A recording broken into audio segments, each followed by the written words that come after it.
আজকে আপনাদের তৈরি করে দেখাচ্ছি পনির কোফতা।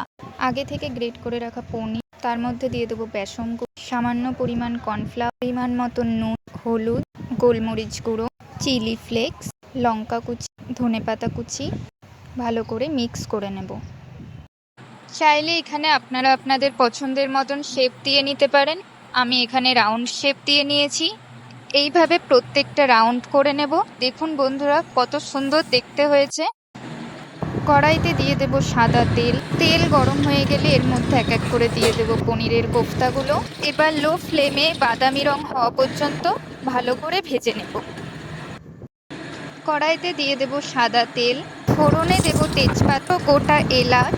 এবার এর মধ্যে দিয়ে দেব আগে থেকে কুচিয়ে রাখা পেঁয়াজ।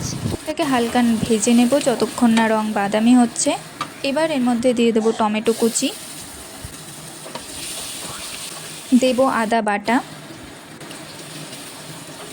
এবার এর মধ্যে দিয়ে দেব টমেটো পেস্ট, দেব কয়েকটা চেরা কাঁচা লঙ্কা,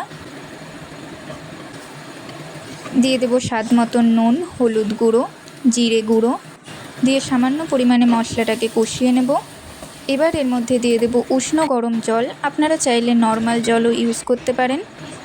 এবার এটাকে ঢাকা দিয়ে 5 মিনিট মতন ফুটিয়ে নেব। ঢাকনা খুলে এর মধ্যে দিয়ে দেব পনিরের কোফতাগুলো, আবারও 10 মিনিটের জন্য কুক করে নেব। 10 মিনিট পরে ঢাকনা খুলে এর মধ্যে দিয়ে দেব আগে থেকে কুচিয়ে রাখা ধনেপাতা, দিয়ে সার্ভ করতে পারেন আপনারা পনিরের কোফতা। রুটি যে কোনো কিছুর সাথেই পরিবেশন করতে পারেন, খেতে দুর্দান্ত লাগবে।